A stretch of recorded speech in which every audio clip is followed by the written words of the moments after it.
Olá a todos, sejam muito bem-vindos à nossa terceira formação.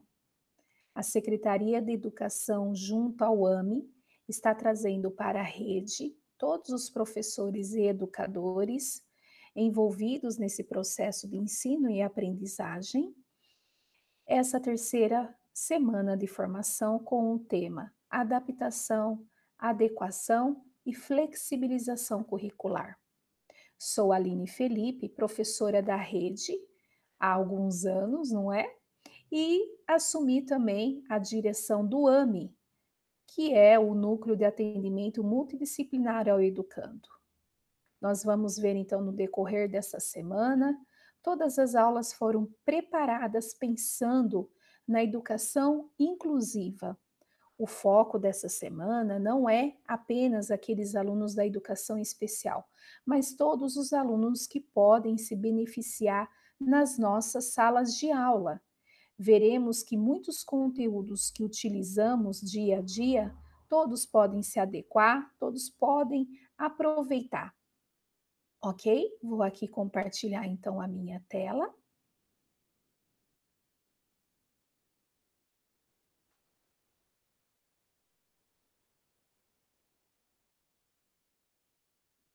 Secretaria de Educação do município de Jaú, junto ao AME, Atendimento Multidisciplinar ao Educando, traz hoje para vocês, o nosso primeiro dia de formação, o tema Adaptação, Adequação, Flexibilização Curricular e Alfabetização. Minha experiência são vários anos em sala de aula como professora alfabetizadora, né? Tive aí o privilégio de lecionar do primeiro ao quinto ano, também em atendimentos de salas de AE por 5 anos, com experiência como neuropsicopedagoga clínica. Então, trago aí um pouquinho de alguns estudos e experiências que vamos fazendo aí no decorrer da nossa história, no decorrer da nossa docência. E eu não poderia deixar de falar sobre alfabetização, né? Nós temos que ter esse olhar, um olhar mais geral, pensando nas particularidades dos nossos alunos, que muitos até, de repente, os 9 anos de idade, realmente não estão se alfabetizando. E o que a gente pode estar fazendo como base, como preparação, desde quando a criança é pequena, desde a primeira infância. Então, é isso que nós vamos abordar aqui hoje, tá? Nesse primeiro dia de formação. Segundo o dicionário, eu quis trazer para vocês as definições que são bem claras e vão ilustrar, vão dar a introdução necessária para o entendimento desse tema. Adaptação e flexibilização curricular. Segundo o dicionário, então, o que significa adaptar? Significa tornar apto, adequar, tornar-se mais apto a fazer algo.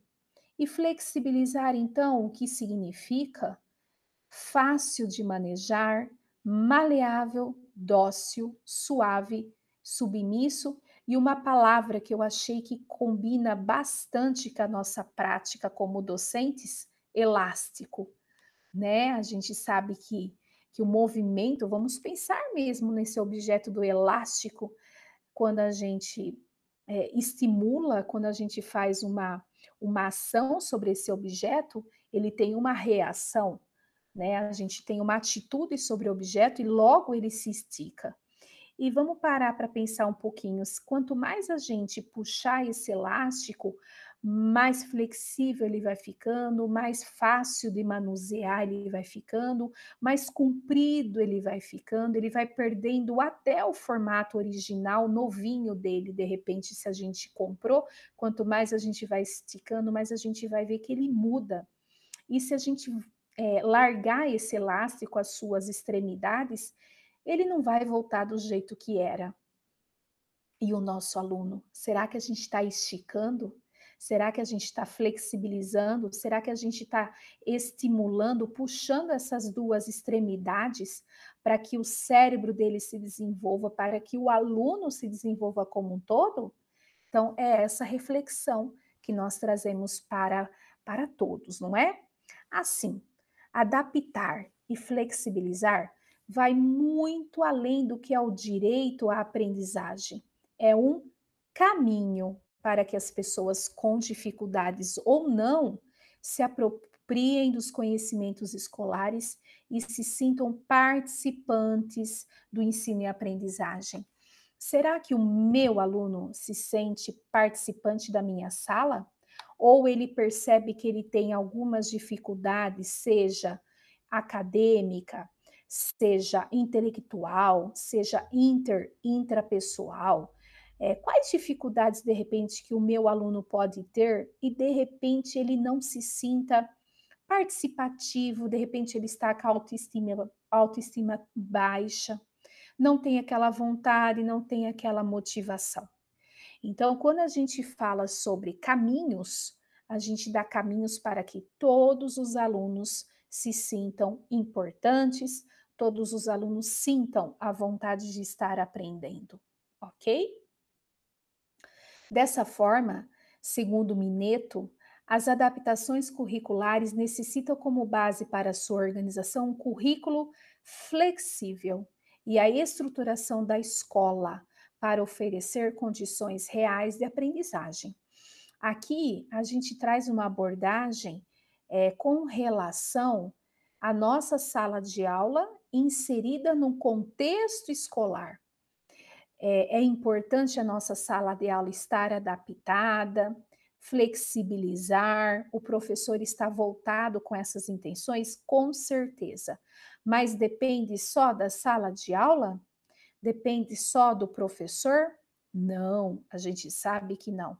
A escola toda tem que estar de acordo com essa adaptação, com essa flexibilização ao qual nós estamos sugerindo. Será que a tia lá da merenda sabe o que significa adaptar? Será que a inspetora? Será que a tia da faxina? Será que as pessoas que trabalham nessa unidade escolar sabem o que é adaptar? Se todos da escola não falarem a mesma língua, se todas da escola não trabalharem dentro de uma proposta da consultoria colaborativa, como nós falamos na última formação que tivemos, hum, a nossa prática não será tão boa quanto poderia ser, não é? Sabemos sim do potencial que nós temos, mas precisamos que todos da escola estejam dispostos a trazer essa adaptação, essa flexibilização ao nosso aluno.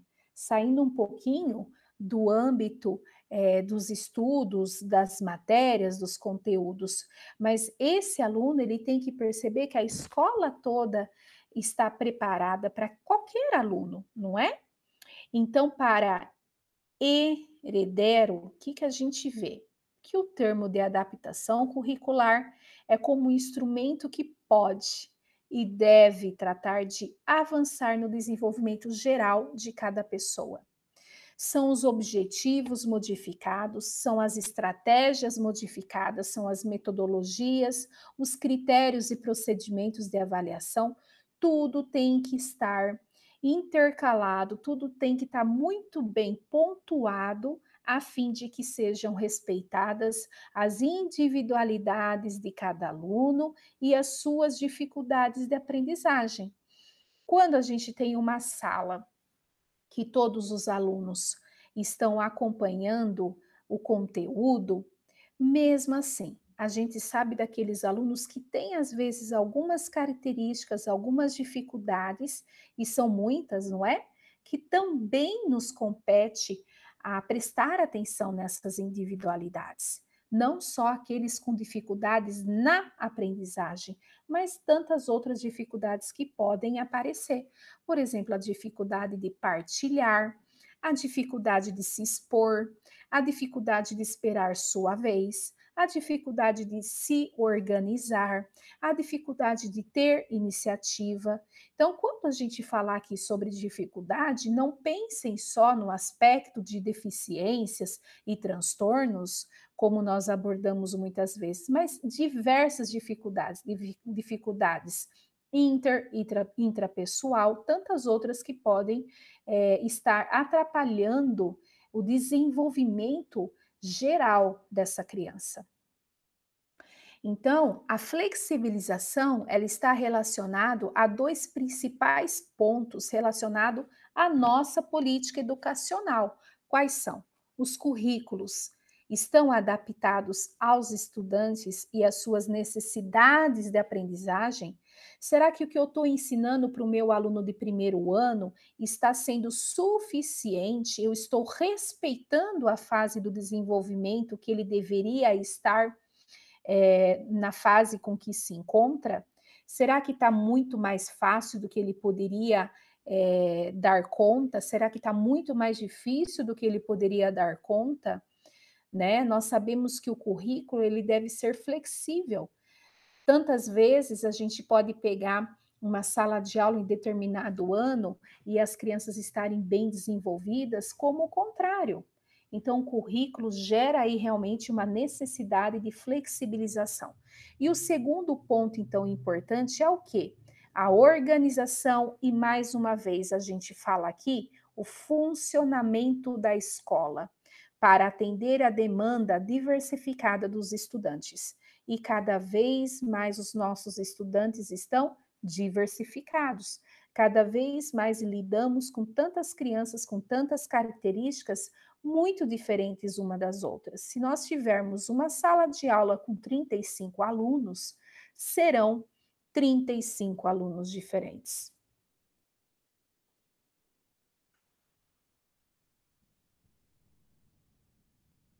Só um minutinho. Aí, muito bem.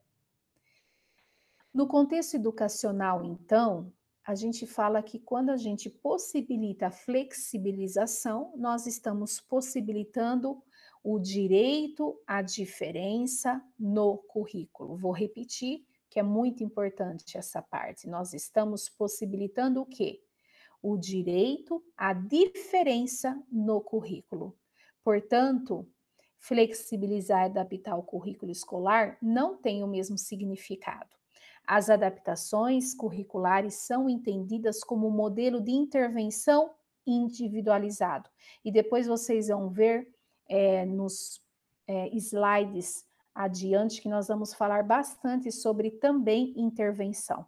Ou seja, toda organização de estratégias educativas que ajudem, e quando a gente fala toda, é toda, facilitem e promovam a aprendizagem do aluno por meio da flexibilização do currículo, independente da dimensão, tá? Então, de acordo com Oliveira e Martins, a gente vê aí a diferença do currículo quando ele é pautado nas necessidades de cada estudante e do currículo quando ele é pautado considerando a particularidade de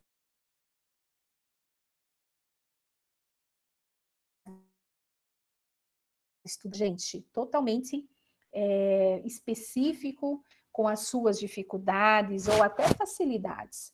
E do outro lado, a gente vê a particularidade de cada estudante, respeitando sua personalidade, respeitando o seu ritmo, respeitando suas ideologias, a educação familiar que ele traz.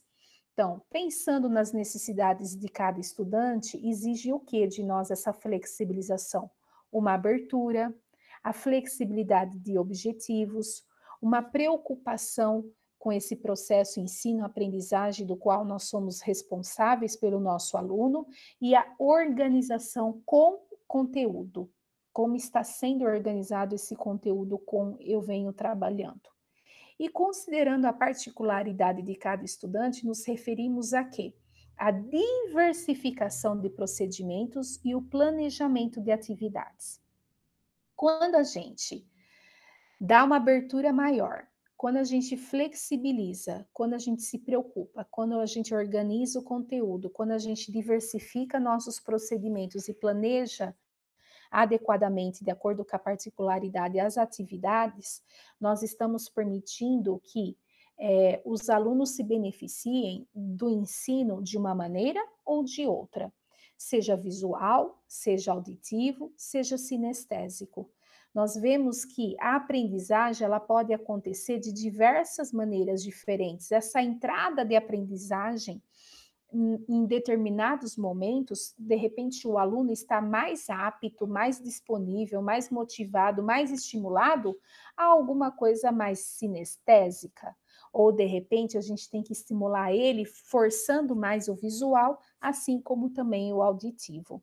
É importante a gente lembrar que a aprendizagem ela deve ser o quanto mais variado, porque muitas vezes não dá para adivinhar se aquilo para o meu aluno está dando certo por X ou por Y.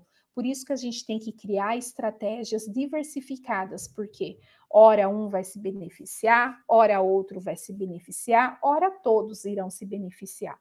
Por isso que é importante essa dinâmica. O currículo, então, torna-se determinante para o processo de ensino-aprendizagem, promovendo a participação efetiva de todos.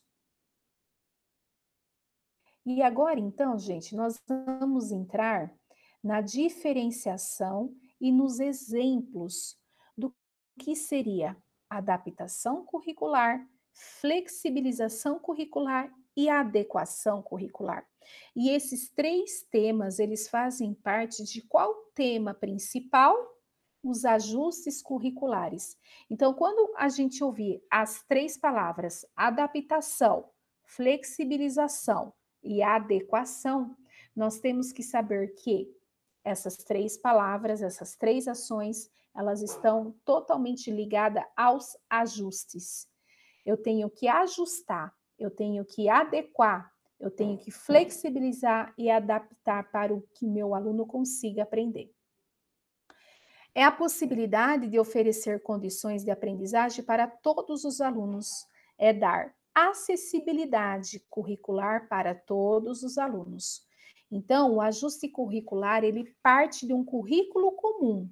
Eu não estou mudando o currículo é o mesmo para todos. Vai fazer um currículo se for necessário, um currículo diferente? Vai mudar esse currículo se for necessário? Sim, se necessário, sim. Dessa maneira, a fim de que todos se beneficiem com os ajustes escolares. Então, o que seria a adaptação curricular? Eu altero, eu acrescento, eu retiro.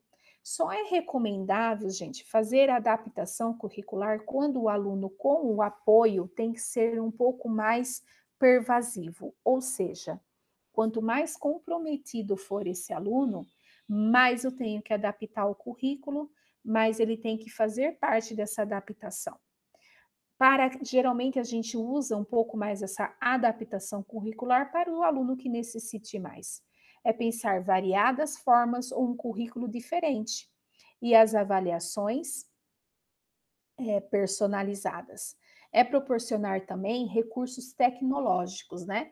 Às vezes a gente fica tão preocupado com aquele conteúdo que está no livro didático e a gente acaba ficando preso, né? Se der para a gente usar algum recurso tecnológico, e recurso tecnológico não é só um celular, não é só um computador, podem ser tantos outros instrumentos, né? Então, às vezes, a gente fica tão preso nesse livro didático que a gente esquece que a gente pode mostrar outras imagens, por exemplo, para as crianças entenderem aquele contexto, aquele conteúdo que nós estamos trabalhando. Quanto mais imagens a gente conseguir inserir na aula, mais fácil entendimento esse aluno pode ter. Agora, o que seria a flexibilização curricular? Bom, ela baseia-se nas práticas, nas estratégias pedagógicas, nas interações pessoais. É uma nova forma na prática pedagógica que atende à necessidade de todos e que todos se beneficiem. Então, a flexibilização, todos os alunos participam. Veja a diferença. Na adaptação curricular, eu vou adaptar para aqueles alunos que mais têm necessidade o conteúdo. Eu posso trabalhar o mesmo conteúdo, mas de uma maneira muito mais adaptada para o entendimento dele. trabalhando talvez o mesmo currículo, ou se eu tiver que fazer alguma modificação que seja para todos. A flexibilização, ela é muito mais abrangente, ela é coletiva, ela consegue alcançar todas as salas de aula. Então eu trabalho um conteúdo só que de uma maneira muito mais elástica, muito mais flexível. Por exemplo, se a gente está trabalhando partes da planta, né? Vamos supor que você está lá no seu conteúdo de ciências e você quer que seus alunos aprendam as partes da planta, raiz, caule, folhas, sementes, frutos, flores, etc. Quando a gente faz a flexibilização curricular, a gente pode partir para o concreto. E esse concreto é fora da sala de aula, é um vídeo que eles assistam pelo YouTube, é, de repente a gente pegar vários livros didáticos, espalhar para eles e falarem: olhem, procurem imagens de plantas diferentes, vamos fazer um mural, vamos diversificar o entendimento do que são essas partes de plantas. Afinal, né, eles têm que entender, né, os nossos alunos, que existem milhões de tipos de plantas, e quanto mais exemplos concretos eles tiverem, mais o aprendizado vai estar acontecendo, mais generalizado vai estar acontecendo. E se nós tivermos a oportunidade da sala toda sair, ir para um pátio, ir para a calçada da escola, e lá no concreto mostrar as partes da planta, vai ser uma aula totalmente flexível e uma aula que vai marcar a vida dessas crianças. Com certeza, se eles estiverem no ano posterior, alguns anos depois, eles vão lembrar dessa aula, que foi uma aula. Parece que para nós é algo tão simples, tão fácil, tão óbvia, mas para os nossos alunos, eles vão ficar com a memória visual e, o mais importante, a memória sinestésica, né? A gente vê que a neurociência vem trazer para a gente esse outro olhar de trabalhar outras habilidades, não só visual e auditiva, afinal o nosso cérebro ele é todo conectado. Então, se o aluno tiver a oportunidade de passar a sua mão, as suas mãos nas partes da planta, enquanto isso você está trabalhando o auditivo, enquanto isso você está trabalhando o visual, você está trabalhando até o olfato, né, as sensações aí que a criança naquele momento está passando, isso daí então para essa criança vai fazer muito mais sentido. E quando ele chegar naquela atividade em sala de aula para preencher as lacunas que geralmente a gente faz, escreva os nomes das partes das plantas, eles vão fazer com total propriedade e muito mais segurança. Agora, eu estou dando um exemplo muito simples na disciplina de ciências. Vamos pensar em todos os aspectos, aí seja história, geografia, português, matemática. Quantas coisas a gente pode partir para o concreto, para o experimental, para o sinestésico, que vai então articular o visual, o auditivo, e essa aprendizagem vai ser significativa. Quando eu faço com que a minha sala toda tenha o tato, né, estimule essa parte do corpo, junto a esse conteúdo específico que eu dei de exemplo aqui, eu estou beneficiando aqueles alunos com dificuldade de aprendizagem, eu estou beneficiando aqueles alunos com dificuldade de memorização de algum conteúdo, estou beneficiando aquele aluno que é super tímido, que talvez não consiga se comunicar e falar, professora, eu não estou entendendo. Estou beneficiando aquele aluno que talvez tenha dificuldade de estudar muito conteúdo ao mesmo tempo, talvez ele não consiga armazenar a aprendizagem, não consiga consolidar a fim de memorizar tanta informação. Então, a gente está beneficiando muitos tipos de alunos, não só aqueles com deficiências, não só aqueles com dificuldades graves na aprendizagem, mas todos. Até aqueles alunos que a gente considera como excelentes alunos, eles também estão se beneficiando, não é? E aqui então nós vamos falar sobre adequação. Então nós falamos sobre adaptação, flexibilização e agora adequação. que é adequação? Muito bem, flexibilização, a gente fala que todos os alunos participam, todos os alunos podem se beneficiar. Já na adequação, a gente faz adequação pontual, urgente, super funcional, exatamente para aquele aluno que está precisando naquele momento, seja com deficiência ou não. Vocês já não tiveram nas suas salas de aula? Eu já tive. Alunos que a gente sabe que são excelentes, que sempre tiram notas boas e de repente faz alguma pergunta que você fala assim, você pensa, você não fala, você só pensa. Não acredito que ele não entendeu isso. Ele é tão inteligente, não é?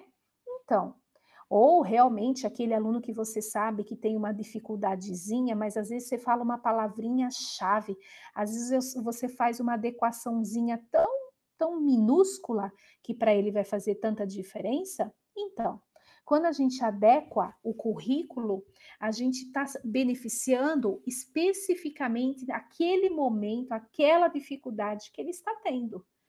Não que necessariamente ele vai ter, nos 5 dias de aula da semana, ele vai continuar com dificuldades. Não. Aquele conteúdo, talvez naquele momento ele se distraiu, talvez ele não tenha tido pré-requisito para entender o que nós estamos ensinando.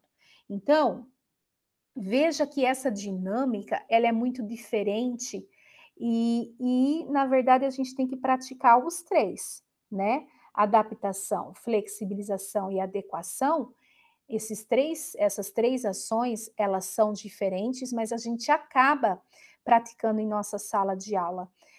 Talvez nunca a gente parou para refletir certas atividades que a gente fez. Nossa, o que a Aline está falando, realmente eu já fiz. Isso, aquilo lá foi adaptação. Realmente o que ela falou foi flexibilização. Realmente o que eu fiz naquela hora com o meu aluninho foi adequação. Talvez a gente nunca parou para pensar, mas com certeza não tem como a nossa prática docente não passar por essas três ações. Hoje só estou nomeando e mostrando que a gente já faz isso em sala de aula. Mas é necessário que a gente tenha cada vez mais consciência do significado e da importância. Porque quando a gente entende o significado e a importância, aí faz sentido a gente aplicar. E no nosso dia a dia, a gente se questionar: nossa, será que eu consegui adaptar? Será que deu certo aquela flexibilização? Será que eu tenho que ser um pouco mais sensível com determinados alunos para saber como adequar? Então, a gente começa a entender um pouquinho mais e cobrar de nós mesmos uma aula mais criativa, uma aula mais dinâmica, uma aula mais diferente, porque os nossos alunos estão cada vez mais dinâmicos, cada vez mais curiosos, muitos assuntos para eles são muito mais interessantes do que a nossa atividade em sala de aula, aquele livro didático, aquela apostila, enfim, né? Vocês sabem que as crianças elas estão hoje com um perfil totalmente diferente há 5 anos atrás, há 10 anos atrás. Por isso que a nossa aula tem que estar cada vez mais adequada, flexibilizada e adaptada. Gente, então o que é adequação curricular? É uma estratégia. E, por exemplo, vamos pensar na palavra estratégia, quando a gente tem alguma missão, quando a gente tem algum objetivo, pode ser um objetivo pessoal, por exemplo, você tem o objetivo a tirar uma carteira de motorista. Você tem que criar estratégias para conseguir tirar a carteira de motorista. E são muitas estratégias. E essas estratégias não adianta a gente atropelar o ciclo. Não adianta você ir logo fazer a prova prática sem antes ter passado pelas aulas, sem antes ter passado pela prova teórica, sem antes você ter estudado, não é? Então, essas estratégias, elas são fundamentais para que você chegue no objetivo, que é você poder pegar um carro e dirigir, estar documentada, habilitada para isso, né? Agora vamos levar para a nossa sala de aula. Essas estratégias, elas são fundamentais para que o aluno entenda aquilo que estamos querendo ensinar. Então, parte de uma necessidade específica de um determinado aluno, seja qual for. Aquele que tira 4, aquele que tira 6, aquele que tira 10, aquele que tira 0, tá? Então, que tipo de adequação que eu posso dar de exemplo para vocês? E vocês, como eu, a gente já recebeu muitas crianças, por exemplo, no quarto, no quinto ano, que não estavam alfabetizados. Eu vou alfabetizar a sala toda? Não há necessidade, não é? Afinal, quarto e quinto ano subtende-se que a criança esteja alfabetizada. Então, eu vou fazer uma adequação específica para esse aluno se alfabetizar. Esse aluno vai conseguir acompanhar tudo que nós estamos trabalhando em sala? Não. Ele pode ser trabalhado só o que ele necessita? Não também.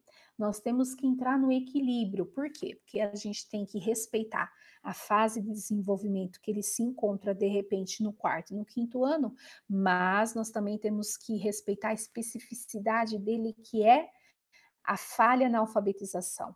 Então, sim, adequar alguns conteúdos para que seja mais simples, mais fácil ele perceber que ele está entendendo, mas para ele está um pouco mais simplificado para a gente conseguir adequar, fazer atividades mais específicas para a alfabetização, de repente um caderno paralelo, de repente atividades duas diferentes por dia, trabalhando alfabetização na nossa sala, ou ele leva para casa e ele tenta fazer em casa, né? Normalmente, quando a gente tem que fazer esse tipo de adequação, talvez para a gente nos pareça que vai ser difícil, que vai tomar um pouquinho mais de tempo nosso. Então, normalmente, quando eu tinha que fazer isso no quarto ano, eu seguia um padrão de atividades. Na sala de aula, eu trabalhava com os meus alunos que precisavam se alfabetizar, uma sequência de atividades que se repetia, só ia trocando a letra, o som, né? Mas a estrutura da atividade era igual. Por quê? Para quando ele chegar na casa dele, se ele não tiver ajuda de nenhuma outra pessoa, ele consiga se virar, ele consiga fazer sozinho. Se não, a nossa adequação curricular já não vai dar certo. E daí a gente começa a achar que a culpa é nossa, que a culpa é da atividade, a gente já acha que o aluno tem uma deficiência. Não, talvez a adequação curricular não está adequada para ele. Então é melhor a gente seguir o mesmo formato para que ele consiga olhar para a atividade e pensar assim: ah, é igual aquela atividade que a professora já me explicou na sala. Só que em vez de eu completar o meio da palavrinha com essas sílabas que eu aprendi lá na classe, que era ba, bibi, bobu, agora a professora está pedindo para eu completar com papepi, popu. Né? Um exemplo, gente, bem básico, né? E eu sei que vocês conseguem generalizar aí com outros conteúdos.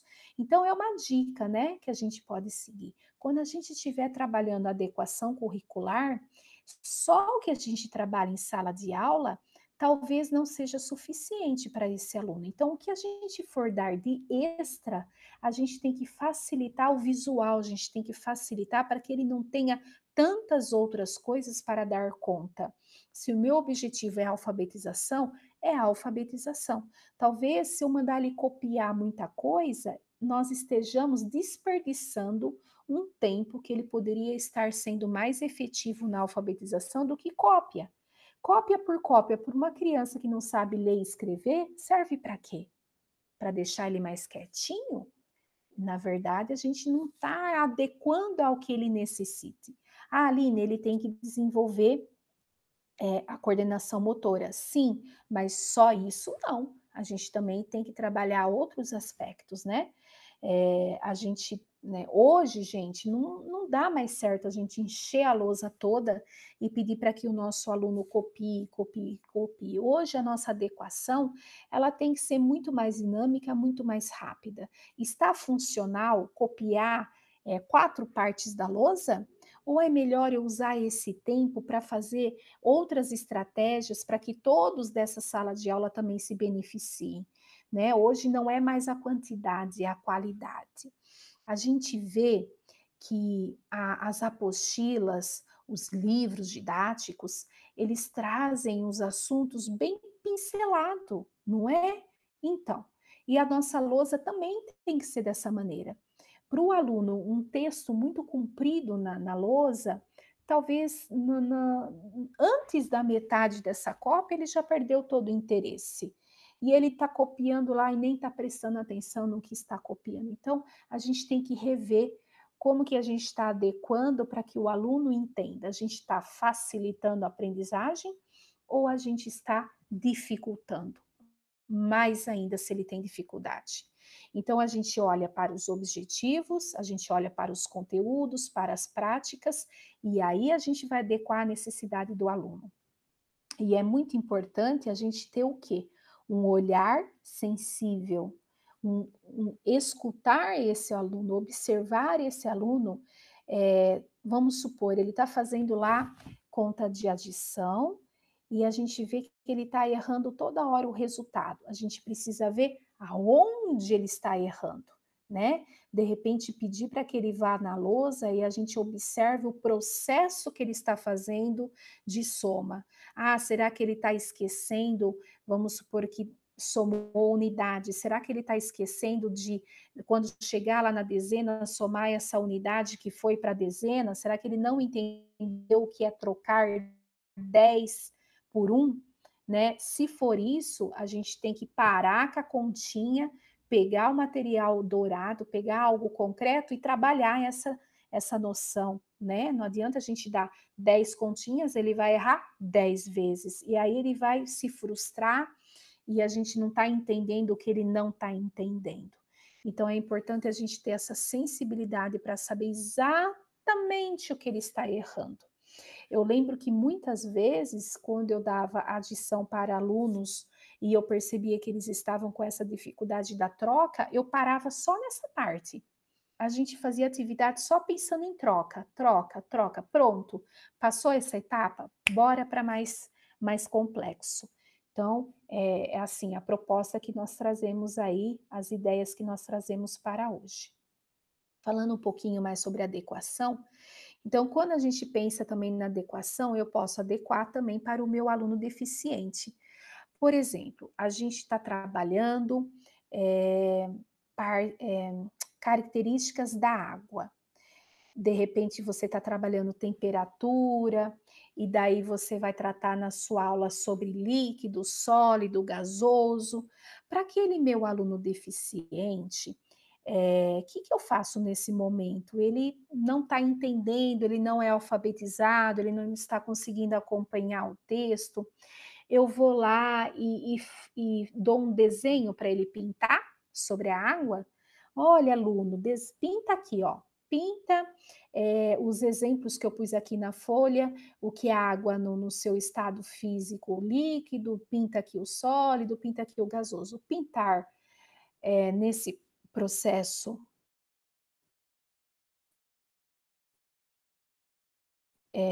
tendo para ele, fazendo com esse aluno deficiente, tentar trazer o concreto mesmo para ele mostrar, dar de repente uma pedra de gelo e fazer com que ele sinta nas mãos dele essa sensibilidade, né, do gelado.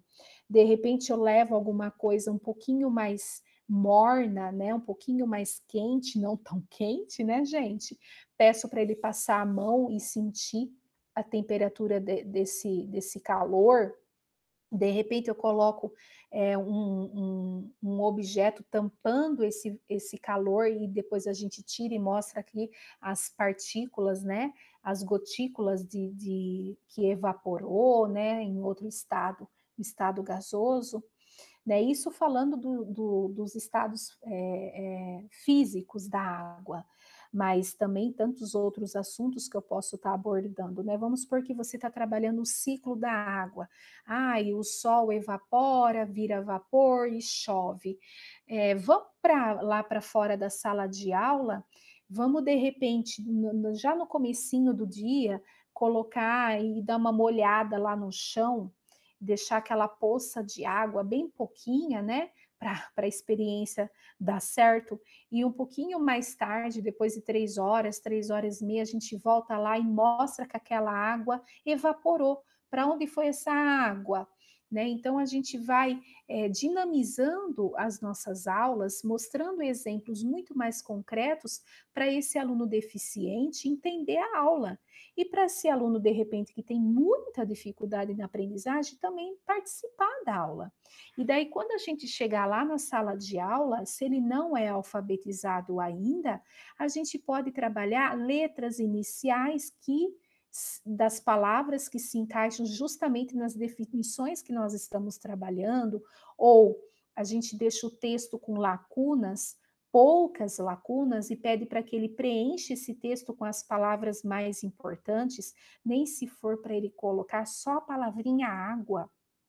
Se ele tem muita dificuldade na aprendizagem, ele vai trabalhar o mesmo texto que a classe toda está trabalhando, mas a palavrinha água, ele vai de repente ou copiar e escrever, tendo a palavra água como modelo, ou de repente a gente pode trabalhar tarjetinhas com velcro. Ele vai pôr o velcro justamente naquela parte, água. Ele vai pôr o velcro naquela outra lacuna, água. E quando a gente for fazer o texto oral, a gente pode deixar, a gente brinca, de repente, combina com a sala toda. Olha, nós vamos ler o texto coletivamente. Quando chegar na palavrinha água, todo mundo fica quieto, porque eu quero que, por exemplo, o Mateus fale água. Combinado, Mateus? Pô, você imagine a alegria desse Mateus? Isso é adequar. É difícil? Não. Professor, vai tomar mais tempo seu do que já é tomado? Não. Você tem que fazer uma estética linda, maravilhosa, plastificar, fazer colorido, imprimir na impressora? Não. São adequações simples que a gente monta de acordo com a necessidade e de repente a gente monta lá na hora da aula. Ai, Aline, mas a sala não fica quieta. Tá bom, tudo bem, mas de repente, aquele momento que você percebe que a sala costuma ficar um pouco mais quieta, você aproveita e faz isso. Então, são sugestões.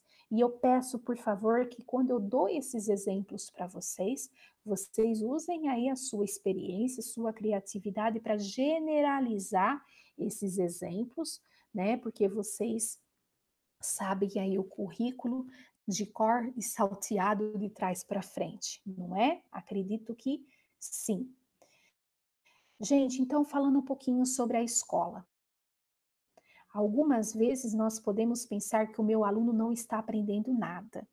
No entanto, ele pode sim estar aprendendo, talvez menos, não tanto quanto esperávamos, talvez de maneira diferente, e não sabemos que maneira diferente está sendo essa, e talvez esteja armazenando todo o conhecimento e logo quando a gente der uma oportunidade que ele se sentir motivado, ele vai mostrar para a gente que ele aprendeu.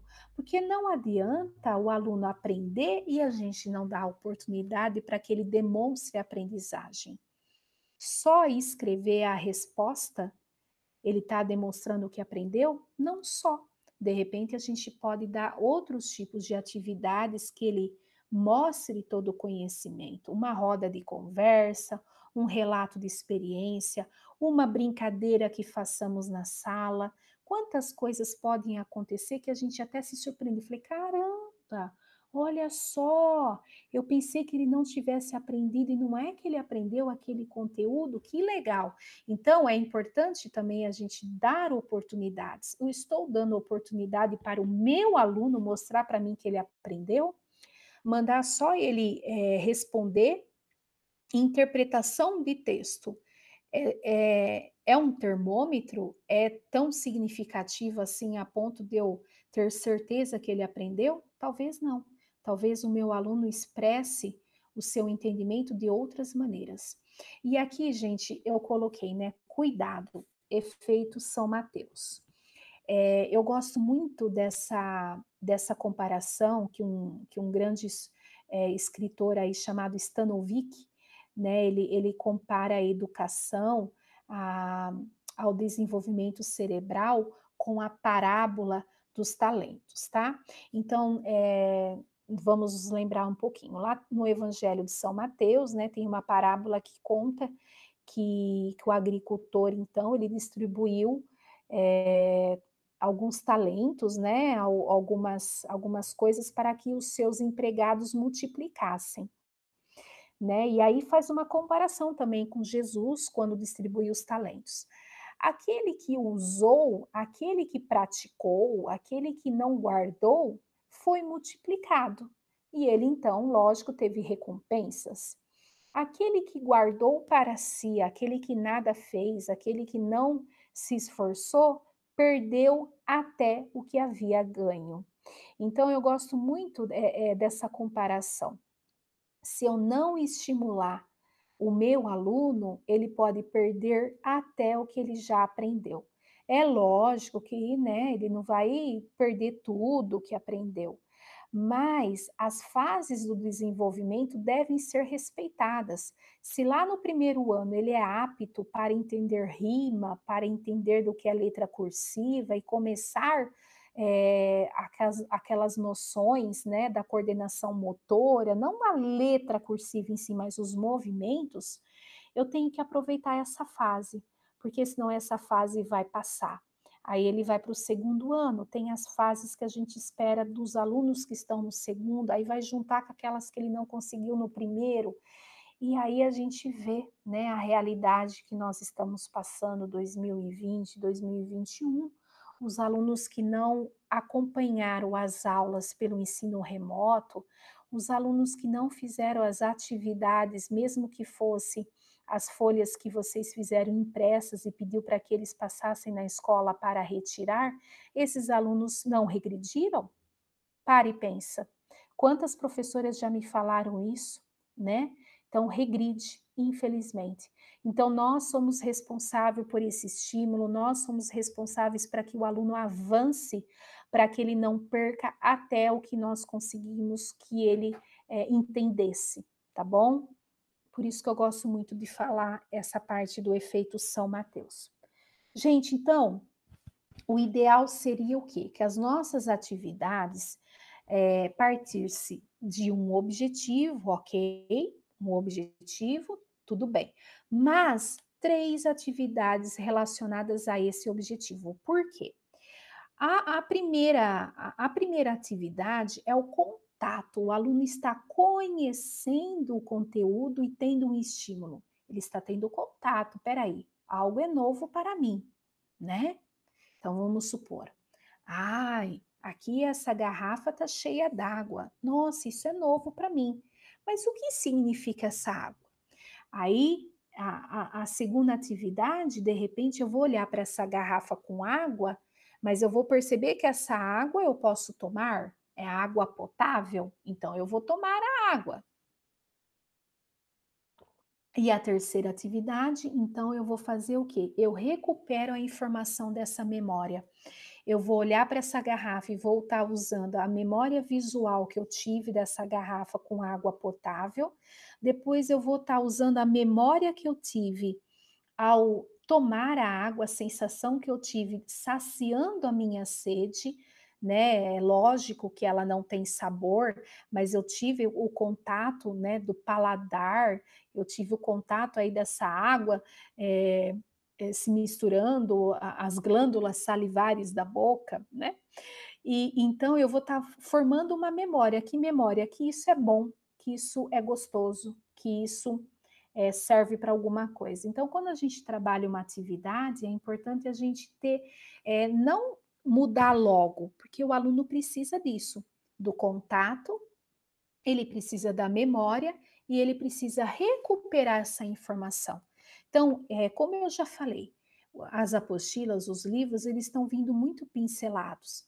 E não é porque está lá no livro que a gente também vai seguir à risca o que está lá no livro, mas vamos supor, está lá substantivo comum, vamos dar mais atividades no caderno para que ele tenha o contato, para que ele forme a memória e para que ele recupere essa informação do que é substantivo comum, né? Então, as crianças, elas se beneficiam muito mais quando a gente repete atividade, quando a gente dá outros tipos de atividades, do que quando a gente só pincela, tá?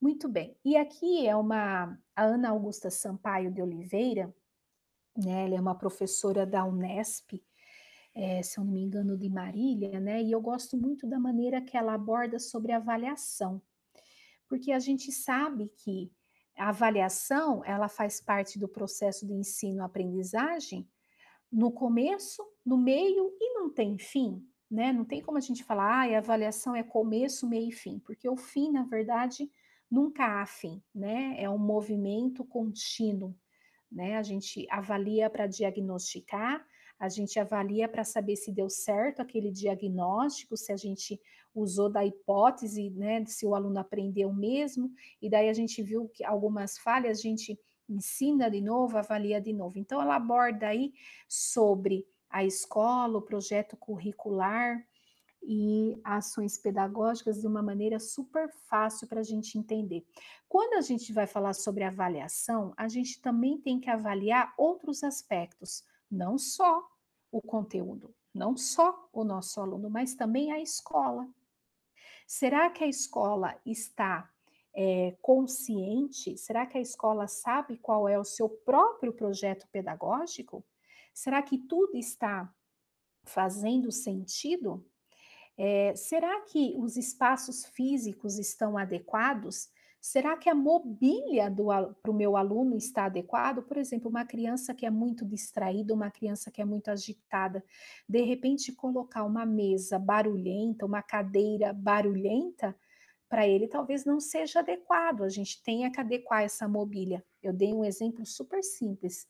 Pensa também em outras adaptações da escola, tá? O projeto curricular da minha escola, será que os conteúdos curriculares estão de acordo? É importante que os professores parem em algum momento, que os gestores deem essa oportunidade para que os professores tomem ciência desses conteúdos e haja essa conversa, haja essa reflexão. O professor do segundo ano tem que entender o que o professor do primeiro trabalhou, o professor do primeiro tem que entender o que tem que ficar muito bem explícito para que no segundo ano dê continuidade. Tá tendo essa conversa? Ok, tá lá no papel, mas tá dando certo? É isso mesmo o caminho? Ou a gente tem outras sugestões para que seja mais fácil para esse meu aluno? Os critérios de avaliação e as notas, conversar sobre isso, tá? A escola tem a sua identidade.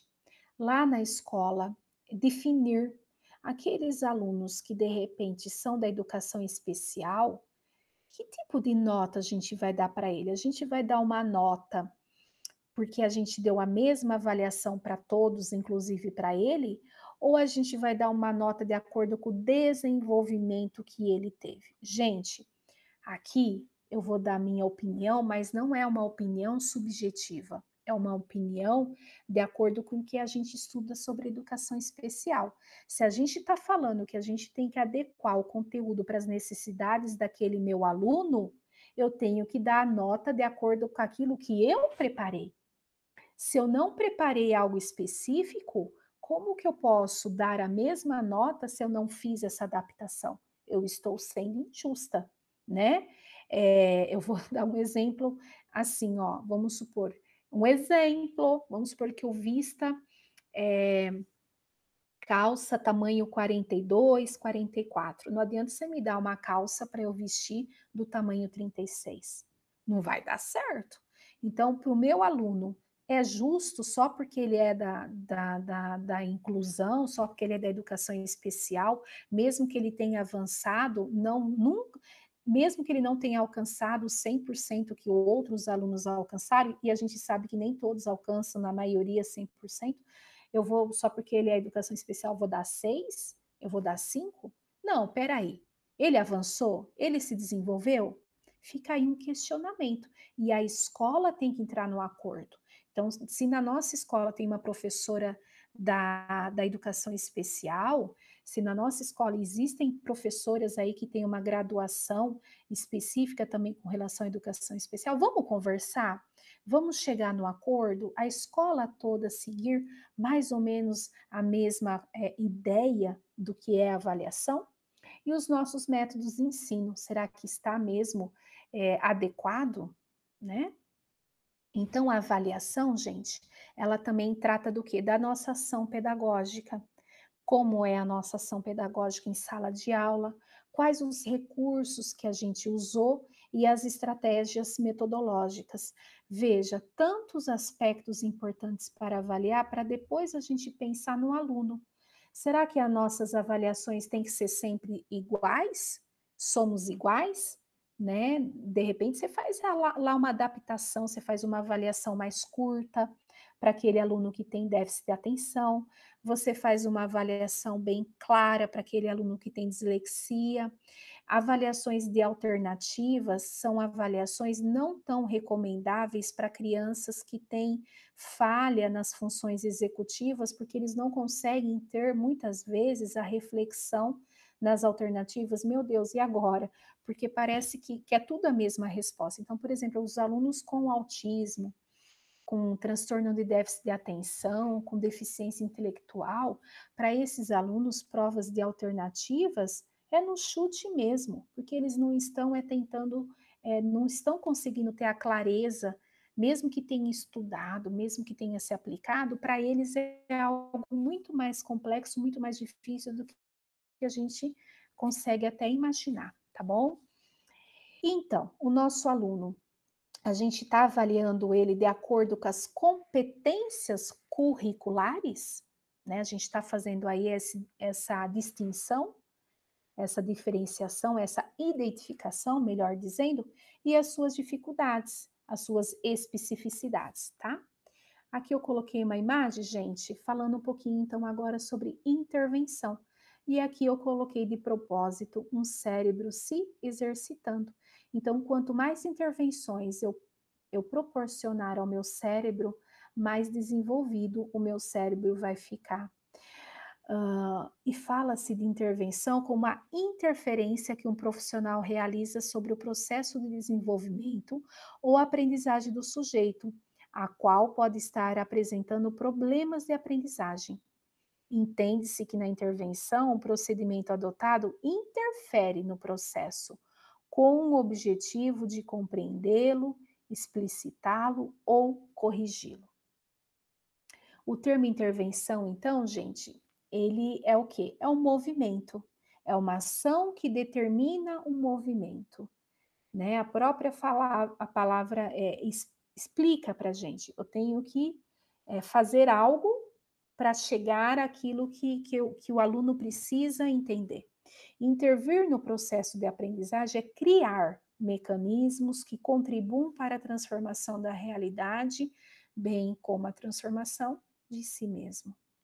A intervenção é um procedimento que busca otimizar a vida acadêmica da criança e do adolescente, a partir das descobertas acerca do não aprender ou do aprender com dificuldade, investindo no potencial, as facilidades encontradas, né? Então a gente vê que a neurociência ela veio nos trazer aí uma abordagem de certo modo até que simplifica a nossa prática em sala de aula, porque por tantas vezes a gente fica tão preocupado, dificuldade do aluno, dificuldade do aluno, dificuldade do aluno.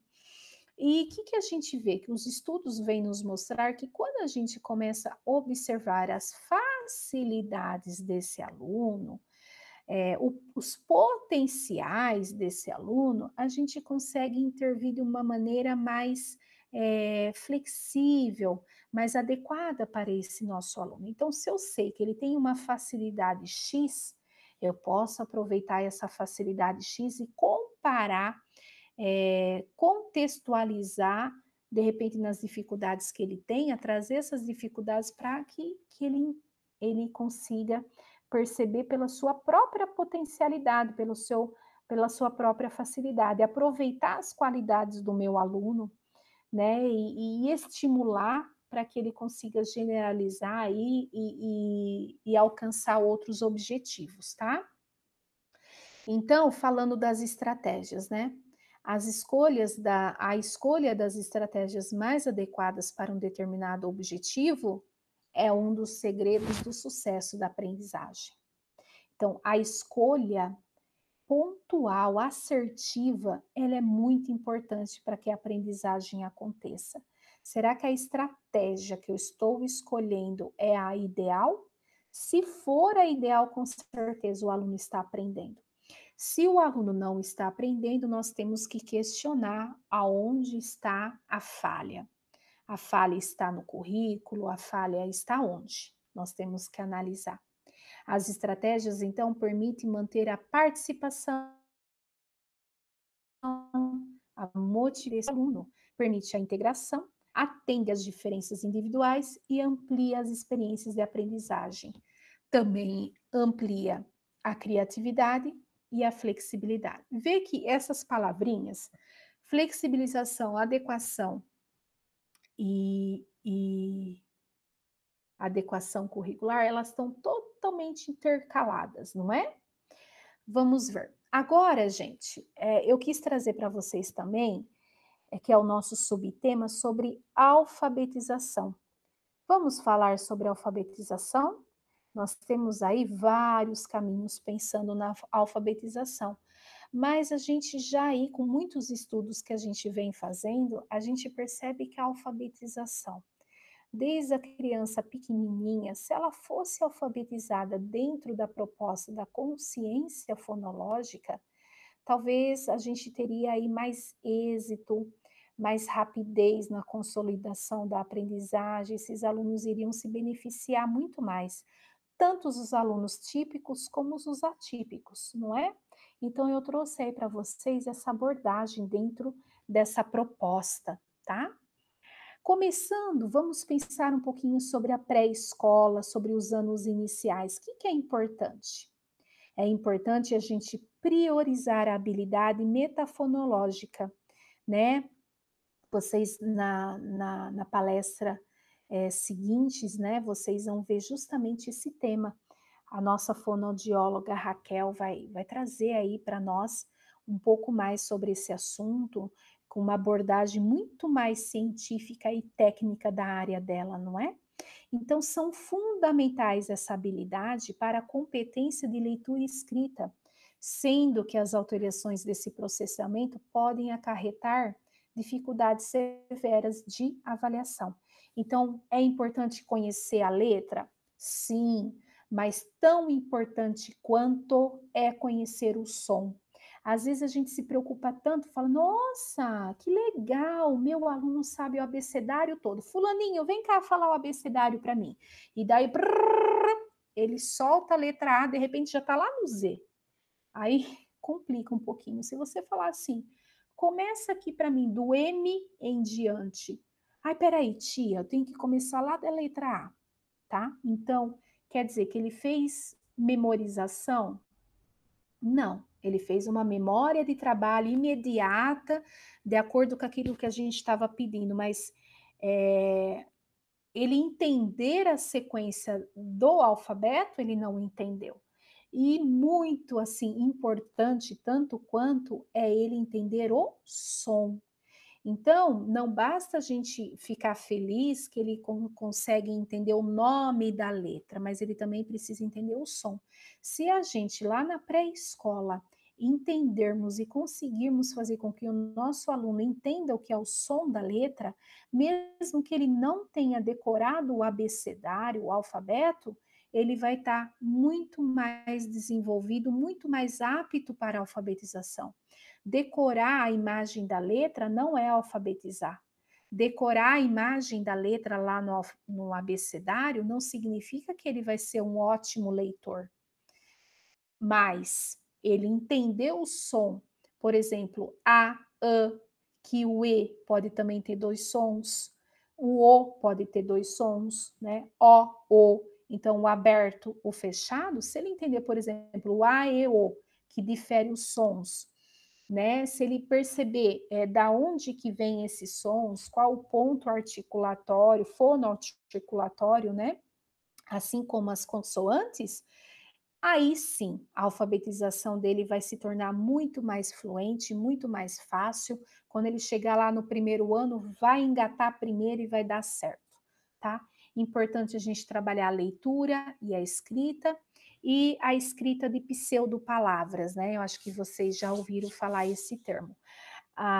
E vocês veem, gente, que todas as palestras que foram pensadas para essa semana, elas estão combinando demais. Tá muito legal esse tema. Vocês vão ver que a última palestra, que vai ser a Lori que vai dar, ela vai falar da importância da leitura.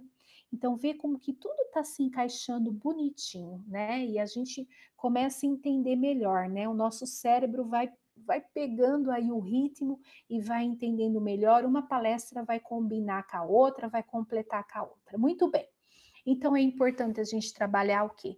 A estrutura silábica das palavras, a identificação de fonemas e sílabas, e é uma brincadeira muito legal que a gente pode fazer na nossa sala de aula. Comparação de fonemas e sílabas. Vamos supor quando você está trabalhando a palavra macaco. É importante aprender M-A-C-A-C-O? Sim. Mas e o som? Vamos brincar com a classe? M-A-A-O.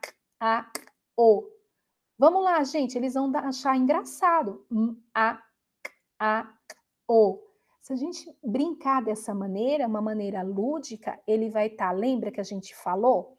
Ele vai estar prestando atenção no visual, ele vai estar prestando atenção também no auditivo, e ele vai ter a parte também fonoarticulatória, que faz parte do processo sinestésico, tá tudo articulado. Ele vai perceber que o M ele tem que fazer não é? E assim por diante. E recombinação, de repente fazer umas palavras malucas, né? Alfabetizar não significa que a gente tem que prestar atenção só na primeira sílaba. O aluno também tem que entender, vamos supor a palavra maleta, que o lê que está no meio da palavrinha maleta também pode estar no início de outra palavra ou no final de outra palavra. Quando a gente alfabetiza mostrando o lê no início, no meio, no fim, esse lê para ele vai ser mais fácil, porque ele vai estar memorizando, ele vai estar vendo esses lês muitas outras vezes, não só no início da palavra, tá? Rimas, né? As crianças, quando antigamente a gente via a nossa mãe, a nossa avó sempre cantando cantigas, sempre brincando com as crianças, né? Cadê o, cadê outras parlendas, né? Me fugiu agora. Então, por exemplo, 1, 2, feijão com arroz. 3, 4, feijão no prato. Essas rimas, infelizmente, muitas crianças não estão mais tendo contato, né? As mães não brincam mais, não interagem mais dessa maneira. Eu lembro quando eu era criança, minha mãe, com toda a simplicidade que ela tinha, ela estudou até a quarta série, mas ela sempre cantava para mim, ela sempre músicas que eu achava engraçada, né? João jogou pão na casa, nanana. Então, umas músicas assim tão engraçadinhas que a gente vai fazendo aquela memória auditiva de rimas, né? E se as crianças não estão mais tendo isso nas suas casas, aonde elas vão ter? Na escola. Ah, mas não dá para perder tempo com isso. A gente não está perdendo tempo, a gente está ganhando tempo, né? A gente está otimizando o tempo dentro da adequação curricular.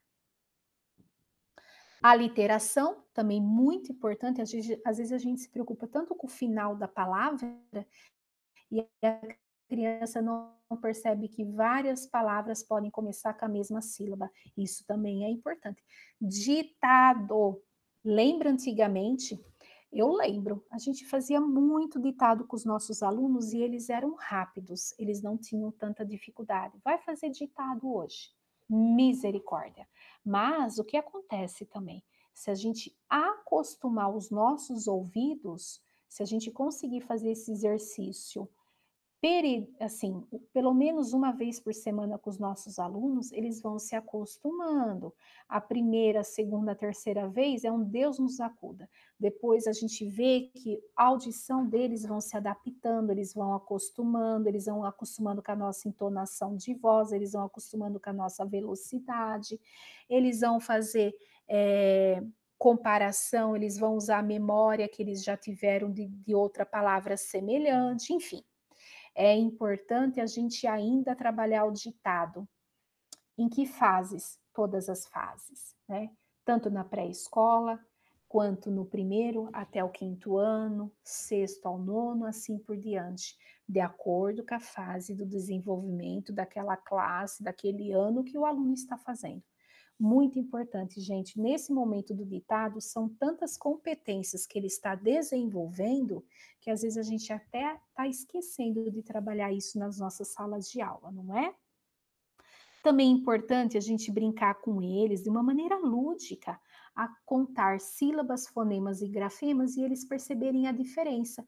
Então, eu não sei se vocês conseguem enxergar claramente no slide, mas eu coloquei a palavra macaco e coloquei a palavra machado. O que tem de diferença entre as duas palavras?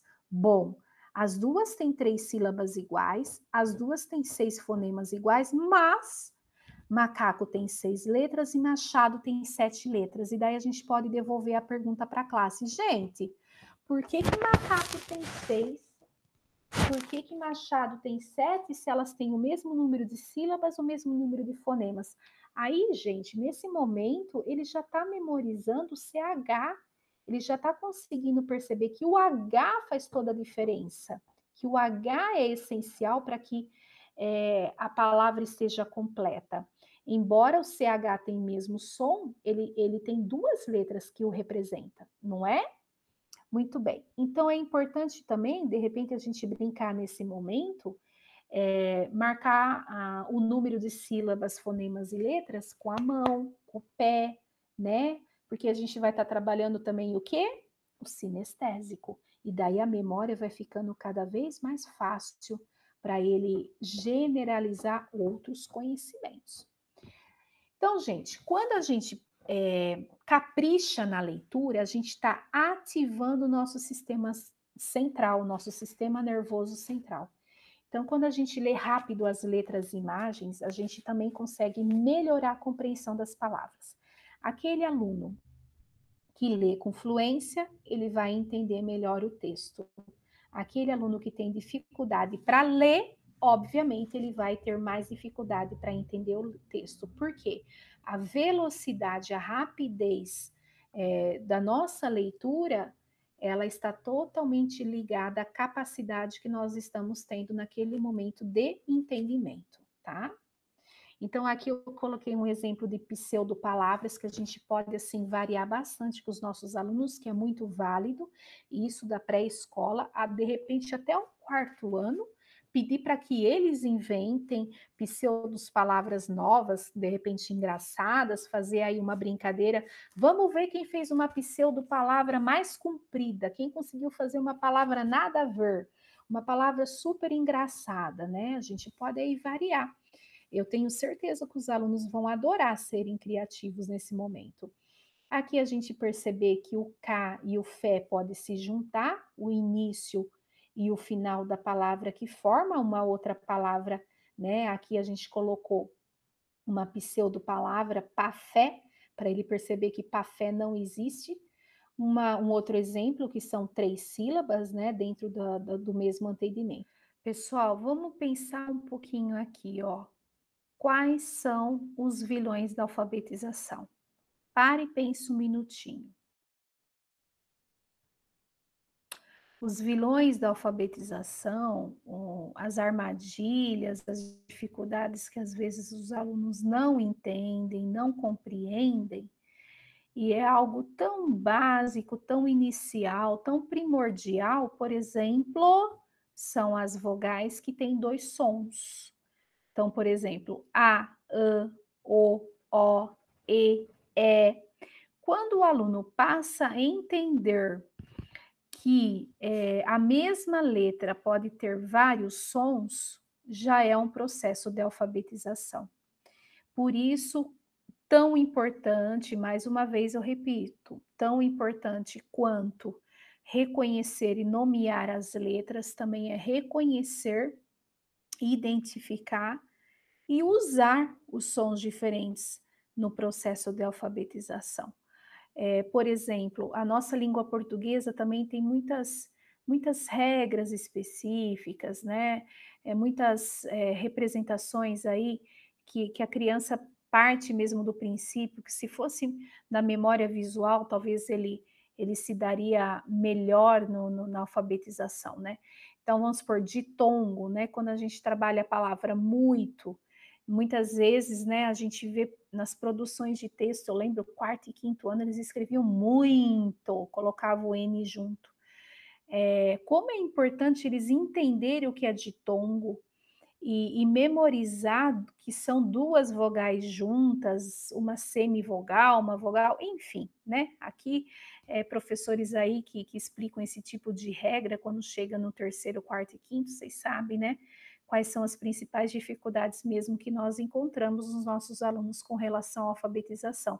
Por isso que é importante mostrarmos desde quando eles estão lá na pré-escola quais são os sons, o que são os fonemas, a diferença da quantidade de letra, a diferença de quantidade de sílaba. Dessa maneira, a gente vai estar fazendo uma alfabetização facilitadora para eles, né? E sempre trazer essa maneira lúdica, essa maneira divertida, né, no processo de alfabetização. Pessoal, agora um assunto mais assim específico com relação à alfabetização, pensando do primeiro ao quinto ano.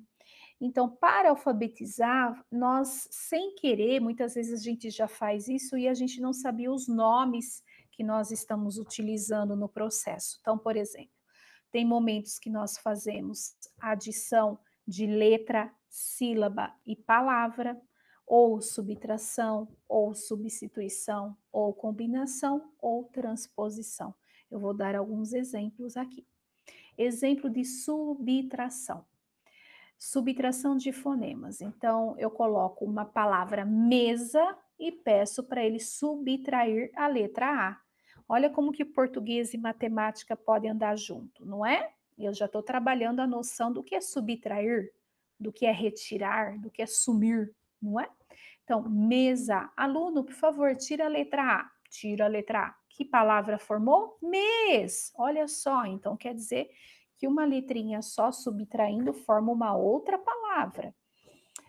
Ou se não, eu escrevi pato e peço para ele retirar, subtrair a letra P. Então, ficou ato. Exemplo de transposição. Isso também é um excelente método para alfabetizar. Bolo, lobo, né? E essa palavra é bem engraçadinha porque de trás para frente dá super certo. E aqui eu coloquei olos, né? O que posso formar com essas letras? Solo. Alon, o que eu posso formar com essas letras? Mola. Olha mais um momento que o português e a matemática podem se coincidir. Quando a gente está trabalhando esse tipo de técnica na alfabetização, que é a transposição, a gente está fazendo uma análise combinatória. Análise combinatória a gente também vê na matemática.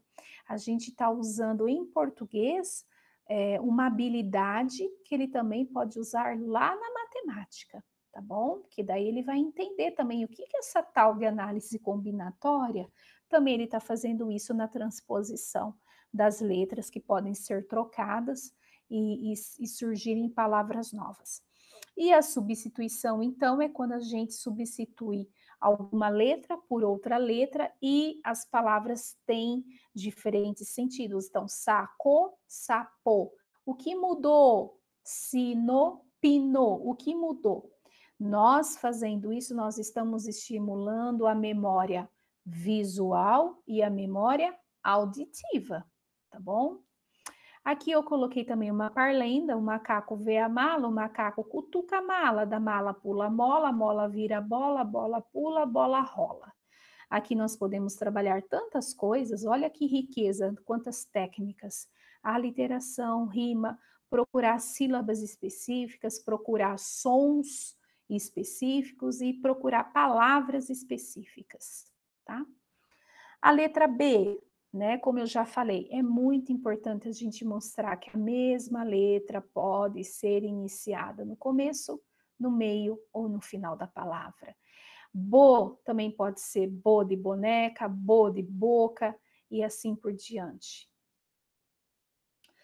Quando nós trabalhamos a rima, às vezes a gente acha que a rima, a criança não está madura, de repente com 4 anos de idade.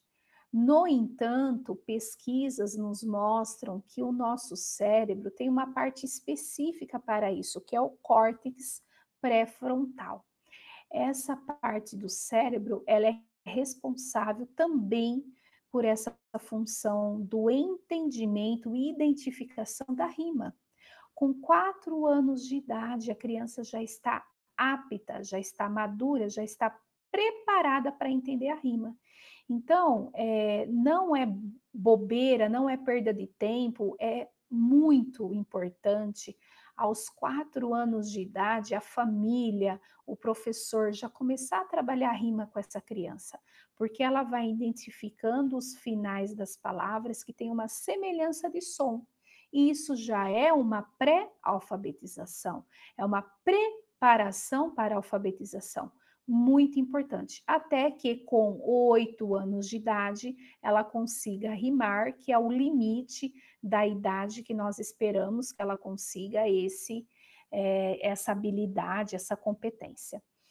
E às vezes a gente também tem a ideia de aplicar sondagem só das palavrinhas e depois a gente pede para que ele faça aquela leitura, né, apontando, a gente, por exemplo, tangerina, que a gente usa bastante.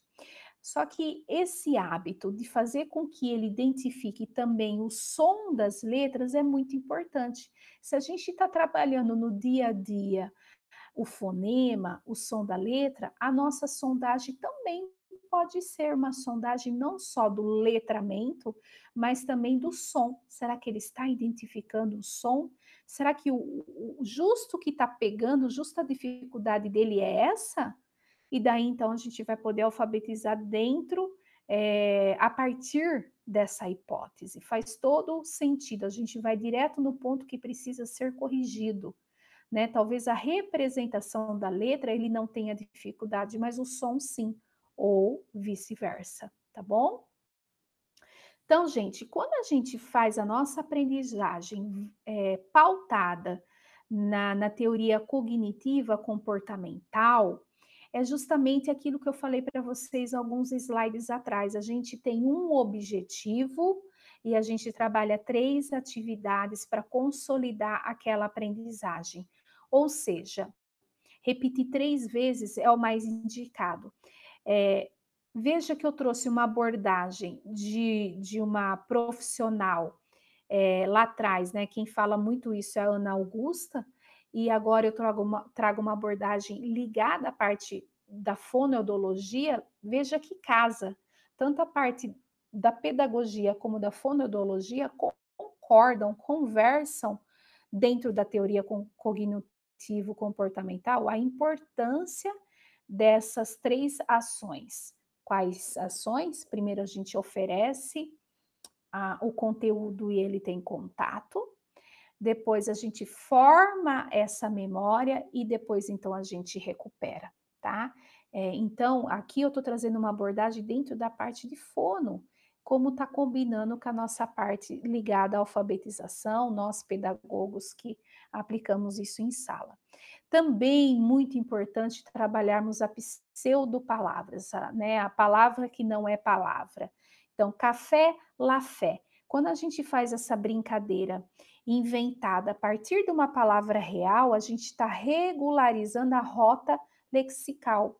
Então, ele está fazendo aí uma comparação, ele está fazendo uma leitura diferenciada, ele vai fazer com que eles transforme a leitura dele um pouco mais rápida. Ele começa a ter uma fluência maior, né? Tanto na oralidade como no entendimento cognitivo, tá? Eu trouxe então esse slide mostrando para vocês. Às vezes a gente não pensa, mas a alfabetização é algo muito complexo, né? Quando o bebê nasce, ele já está em contato com diferentes sons, diferentes ruídos, as pessoas conversam perto dele, ele interage, ele vê que se ele faz mã, a mãe já fica super feliz e acredita que ele está falando mamãe, então tem aquele retorno, né? aquele estímulo que a mãe dá, aquela motivação, aquele elogio, aquele reconhecimento. Então, a linguagem, a fala, para ele é algo muito comum, porque ele está rodeado de pessoas falantes. Ele ouve, ele interage, dá certo quando ele interage com o ambiente. A alfabetização é algo que precisa ser ensinada, né? A criança, se ela não for colocada com esta oportunidade, dificilmente ela vai se auto-alfabetizar. A alfabetização, ela deve ser mesmo trabalhada, ela deve ser ensinada. Então, não adianta a gente achar que parece simples. Não é simples. A alfabetização é complexo. São muitas habilidades, são muitas atividades mentais acontecendo ao mesmo tempo. Os neurônios têm que estar todos conectados para que a alfabetização esteja acontecendo. E quanto mais a gente, imagine então aquelas crianças que realmente têm a dislexia, que realmente têm o déficit de atenção, porque já nascem, né, com essa predisposição, se não forem estimuladas, se não forem, se outras consequências fizerem parte aí desse processo da dificuldade, fica pior ainda, né, essas dificuldades. Bom, enfim, então imagine aquelas crianças que dificilmente apresenta alguma dificuldade, imagine aqueles que realmente têm algum distúrbio do neurodesenvolvimento, imagine realmente aquelas crianças que têm deficiência, que têm algum transtorno, que têm alguma falha, que tenha alguma outra dificuldade além da escolar, né, tantas outras, de repente alguma doença, de repente uma anemia, de repente algum problema hormonal. Então imagine para essas crianças então o quão difícil é a alfabetização. É complexo, não é simples. Então, quando a gente vai alfabetizar, primeira coisa que a gente tem que pensar é isso. É complexo. Como que eu vou fazer para facilitar essa alfabetização? Como que eu vou começar? Eu sou responsável, né? Vamos supor que você é professora do infantil. Você é a principal responsável pela alfabetização. Você está começando a alfabetização. Você é muito importante para a vida escolar acadêmica desse aluno. Pode ser que você tenha uma parcela super importante, se não for a mais importante em todo o processo educacional dele, porque você pode começar da maneira certa, você pode estimular da maneira certa.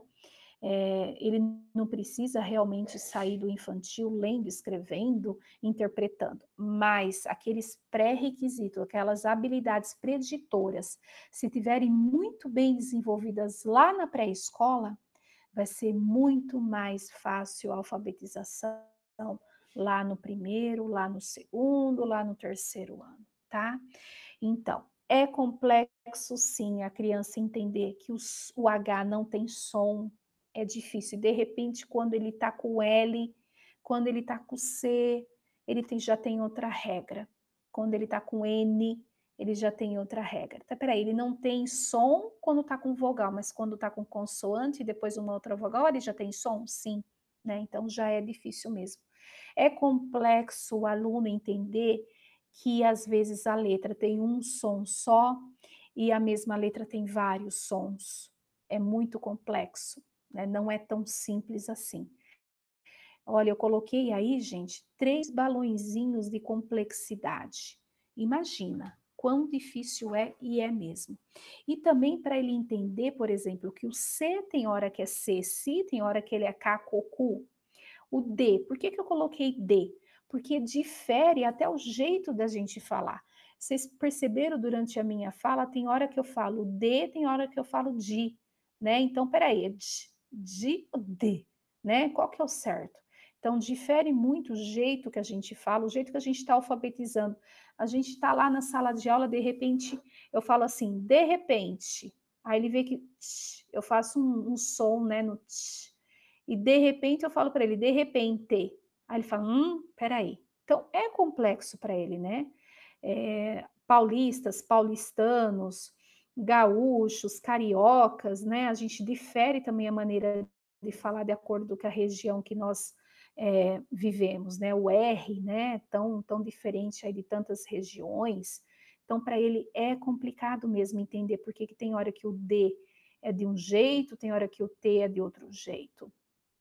O G também, né? Ga, go, ge, gi, também é complexo para o aluno entender. O R e o S, misericórdia, né? Quão complexo é entender que o R no início da palavra é uma regra, no meio da palavra é outra regra, intervocálico é outra regra, enfim, depois das vogais é outra regra, tantas outras regras que diferem, né? Então, quanto mais a gente caprichar lá no início, menos dificuldades ele vai ter no percurso. Gente, uma coisa que eu sempre fazia, e depois com os cursos que a gente vai fazendo, a gente vai aprendendo, né? Às vezes a gente fazia aquela lista de palavras, eu pegava e lia todas as produções de textos dos meus alunos e colocava todas as palavras erradas na lousa, pedia para que eles copiassem como forma de tabela e na frente escrevesse o correto. Eles até conseguiam perceber o erro e escrever o correto, mas aqueles alunos que têm um pouco mais de dificuldade, trazer mais dificuldade ainda. A gente está errando em cima de um erro. Como assim? Aquele aluno que possivelmente tem um distúrbio no desenvolvimento, tem um transtorno, tem uma deficiência, talvez o único recurso que ele esteja usando naquele momento é a memória visual. E se ele bater o olho numa palavra escrita errada, talvez ele esteja memorizando de maneira errada. Então, é perigoso quando a gente trabalha esse tipo de estratégia. Se nós quisermos realmente mostrar o erro, que logo em seguida tenha o acerto, né? Que seja uma coisa assim bem. Se tivermos oportunidade, por exemplo, escreve a palavra errada em preto, né, normal, e depois a palavra correta em um negrito mais forte, com a letra mais forte, para que ele memorize pelo menos o correto. Porque senão ele vai fazer essa memória lexical e vai ser muito mais difícil de ele entender que o erro, né, porque ele memorizou daquele jeito. Então, às vezes, acontecia isso, né? Por que que o aluno não aprende? Por que que o aluno não percebe o erro? Por que que o aluno continua cometendo o mesmo erro, mesmo erro, mesmo erro? Porque talvez a memória visual dele esteja muito forte, muito marcante, muito grave, aliás, né?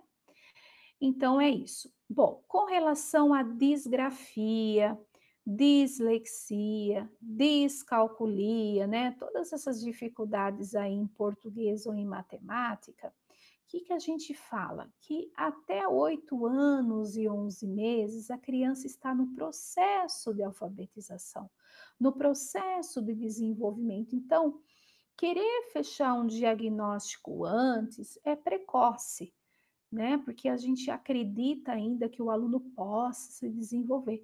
Então, a gente pede para que até 8 anos e 11 meses eles tenham muitas chances de intervenção, muitas estratégias diferentes, para depois a gente pensar e, de repente, sim, numa disgrafia, por exemplo. E o que é, então, a disgrafia? É a dificuldade na percepção visomotora. Né? Então, ele tem essa dificuldade, ele troca letra, ele omite letra, justamente porque ele ainda não entendeu o funcionamento da própria letra, né? O mecanismo de construção dessa letra.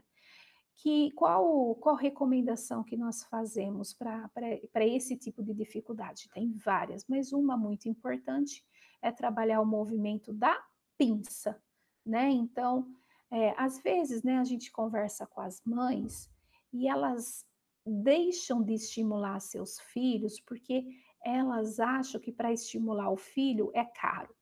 Talvez algumas mães acham que para estimular o filho tem que ter jogo em casa, e talvez elas não tenham consciência ou dinheiro para comprar jogos, que tem que ter muitos livros.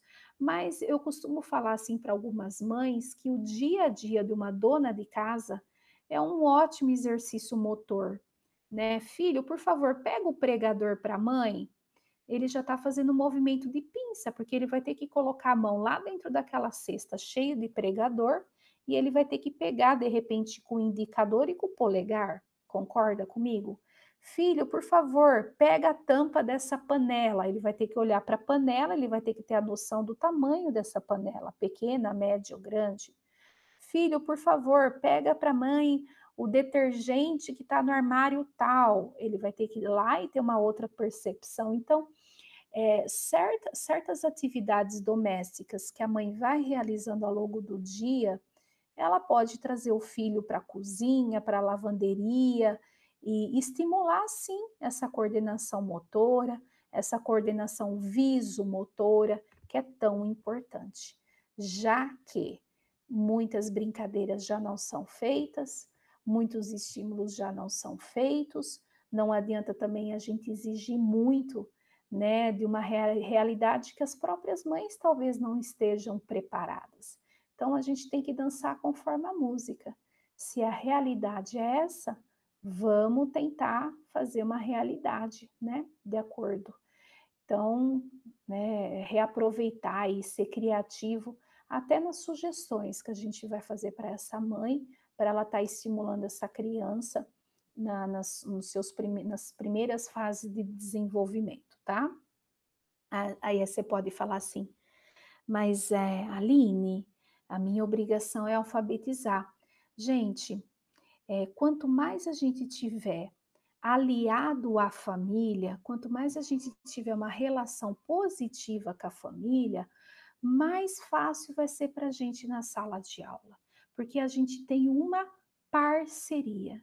A gente precisa da parceria da família. A gente vê que muitas crianças que se dão bem na vida, que tiveram uma vida acadêmica sem muitas dificuldades, que se alfabetizaram facilmente e rapidamente, a maioria deles tiveram sim uma família que deu estrutura. E quando eu falo de estrutura, não estou de jeito algum questionando aqui a condição econômica, a condição financeira dessa família, de jeito algum. Mas o amor, o carinho, a atenção, a criatividade que essa família teve com essa criança, sim, vai fazer a diferença, tá bom? Então, quanto mais a gente trouxer a escola para dentro, desculpa, quanto mais a gente trazer a família para dentro da escola, mais fluente vai ficar a aprendizagem dessa criança, menos dificuldades essa criança vai ter, mais facilidades a gente vai encontrar com a educação dessa criança nas habilidades acadêmicas, tá? Muito bem. Aqui vem um assunto polêmico. Aline, quando é o certo usar a letra cursiva, exigir letra cursiva dessa criança? Bom, muitos estudiosos aí, inclusive pesquisas que foram feitas fora do Brasil, então foi o que, gente? Foi entendido que o processo da letra cursiva, ela começa muito antes do primeiro ano. A criança, através do seu desenvolvimento, pensando na criança que não apresenta dificuldades, ok? N dificuldades, porque cada caso é cada caso. Vamos pensar uma criança aí que tem suas fases de desenvolvimento aparentemente tudo normal. Então, letra cursiva, ela começa lá com 3 anos de idade. Com 3 anos de idade, como que vocês que de repente já tiveram essa experiência com crianças nessa idade, as crianças pegam o lápis grosseiramente e faz o quê? Círculo, círculo, círculo. Então, ó, enquanto a gente faz esse movimento de círculo, ou para a esquerda ou para a direita, a gente, nesse movimento, qual parte do nosso braço que a gente está estimulando mais? O ombro, porque a gente está fazendo justamente esse movimento específico. O nosso corpo é capaz, o nosso cérebro é capaz, aos 3 anos de idade, fazer esse movimento, ok? Muito bem. Aos 4 anos, a criança já é capaz de pegar o lápis, mesmo que meio que errado ou de qualquer jeito, e ela consegue então fazer até movimentos parecidos com o movimento de um quadrado. Lógico que não perfeitamente, mas ele consegue fazer isso. Então, não sei se vocês estão vendo, ó. Então, olha como que a gente faz o quadrado. Agora eu vou fazer o contrário. Que movimento, que parte do nosso braço que a gente está mais usando? O cotovelo. Então, 3 anos o ombro, 4 anos o cotovelo. Quando a criança chega lá aos seus 6 anos de idade, qual movimento que ele é capaz de fazer? Ah, aluno, por favor, faz aí para mim um triângulo. Então ele faz o triângulo, ele faz o triângulo, faz o triângulo, faz o triângulo. Ou o contrário. Qual parte do nosso braço todo que nós estamos usando? O punho, aos 6 anos de idade. Então, normalmente as crianças estão preparadas. Ombro, cotovelo e punho. 3 anos, 4 anos, 6 anos de idade. Então, de acordo com o desenvolvimento do córtex frontal, de acordo com o desenvolvimento da coordenação motora do nosso corpo, supostamente a criança está preparada aos 6 anos. Não, né, necessariamente que ele vai fazer perfeitamente a letra A, a letra B, assim por diante. Mas sim, a gente já treinar os movimentos necessários para que ele entenda como são o início da letra, né? Se ele entender como que inicia a letra corretamente, provavelmente então ele vai conseguir desenvolver a letra. Tem primeiros anos que acontece na nossa prática docente, que são classes mais maduras e a gente consegue trabalhar logo a letra cursiva.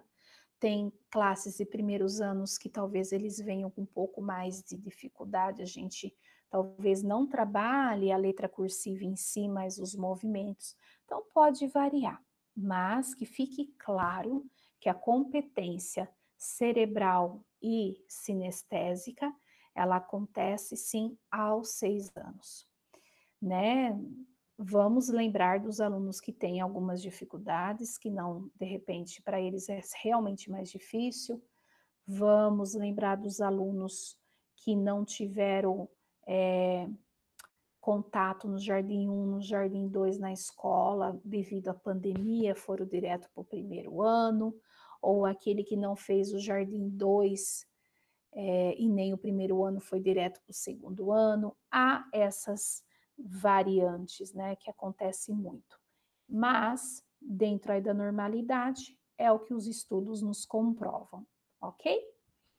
Gente, para acabar então de tudo que a gente falou aqui sobre adequação, flexibilização, né, tudo que a gente falou aí com relação ao currículo, adequação, adaptação e flexibilização curricular, alfabetização, o que é importante também a gente considerar? Se eu estou fazendo todas essas dicas aí que a gente estudou, se eu estou procurando todas essas estratégias aí que a gente mostrou, todos os estímulos, né? Trabalhar a consciência fonológica, aulas concretas e não está funcionando, aí fica um questionamento para a gente. Pode sim ter algum empecilho para que essa criança aprenda. Pode ser quais tipos de dificuldade? Pode ser algo relacionado ao emocional, pode ser algo relacionado ao sono, pode ser algo relacionado ao meio social que ele vive, às expectativas que ele tem da vida, se ele está com fome, se a mãe fez uso de substâncias durante a gestação ou pós-natal, né? Como que está aí, se ele sente frio, se ele é capaz de passar por frustrações aí no seu dia a dia. Então, tudo isso atrapalha e atrapalha muito na aprendizagem, tá? E aqui, então, eu trouxe as referências bibliográficas nos quais eu me pautei para a preparação da aula, sobre a consciência fonológica, sobre o método fônico, sobre os neurônios, reflexões sobre alfabetização, políticas e inclusão de currículo, a escola inclusiva, lá no comecinho que a gente falou de dicionário, né, o significado das palavras, o currículo dentro da proposta da educação inclusiva, que é o nosso objetivo, os alunos com deficiências, as facetas da alfabetização, sobre avaliação, sobre a organização do cotidiano, enfim, né? Vários assuntos aí. Espero então que a gente tenha passado a mensagem, que vocês tenham gostado aí da abordagem que nós fizemos. Muito bem. Então, gente, eu agradeço de coração pela sua participação. Nós teremos ainda aí mais 4 dias de formação. Aproveitem, né? Curtam esse momento e nós só queremos mesmo trazer aí estratégias, ideias para que a gente desenvolva no dia a dia da nossa sala de aula. Muito obrigada a você, professor, que está acompanhando todos os meses essas formações. Para nós também é uma grande alegria termos essa oportunidade e, lógico, a gente não podia deixar de agradecer à Secretaria de Educação por essa oportunidade a nós que estamos dando essas aulas, porque nós também estamos aprendendo, e a todos nós que estamos participando dessa semana, tá? Desejo aí para vocês muita saúde e vamos que vamos, tá bom? Beijo grande, até a próxima, galera. Muito obrigada. Tchau, tchau.